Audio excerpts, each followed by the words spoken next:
Hello, everyone. Welcome to Bible Time with Sarinna. Today we're going to be reading Matthew 14. Feel free to grab your Bible and read along with me. Otherwise, just sit and listen.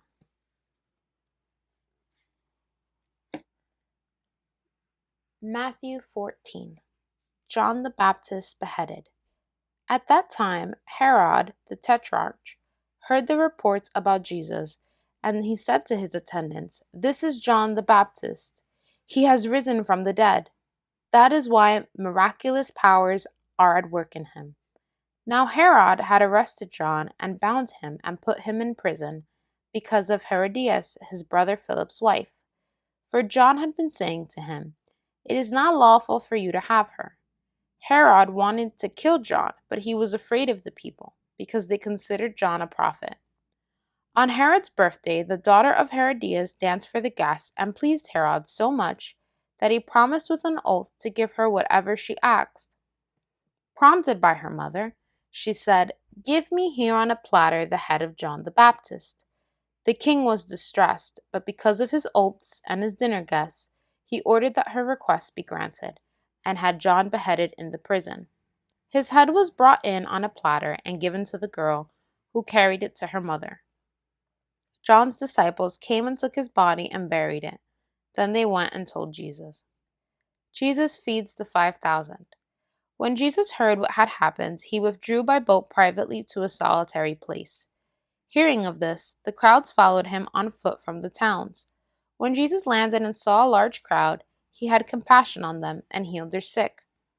As evening approached, the disciples came to him and said, "This is a remote place, and it is already getting late. Send the crowds away so they can go to the villages and buy themselves some food."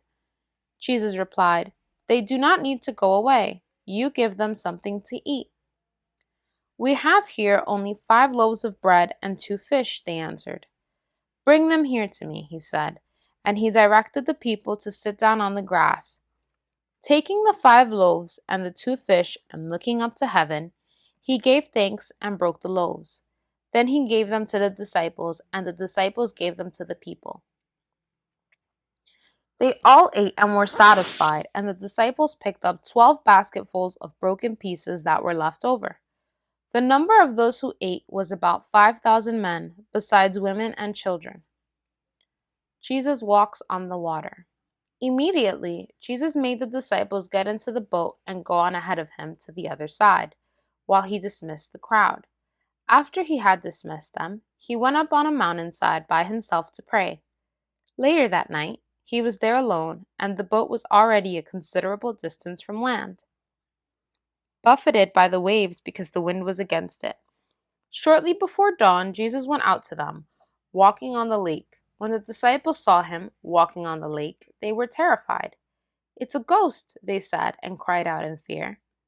But Jesus immediately said to them, "Take courage, it is I. Don't be afraid." "Lord, if it's you," Peter replied, "tell me to come to you on the water."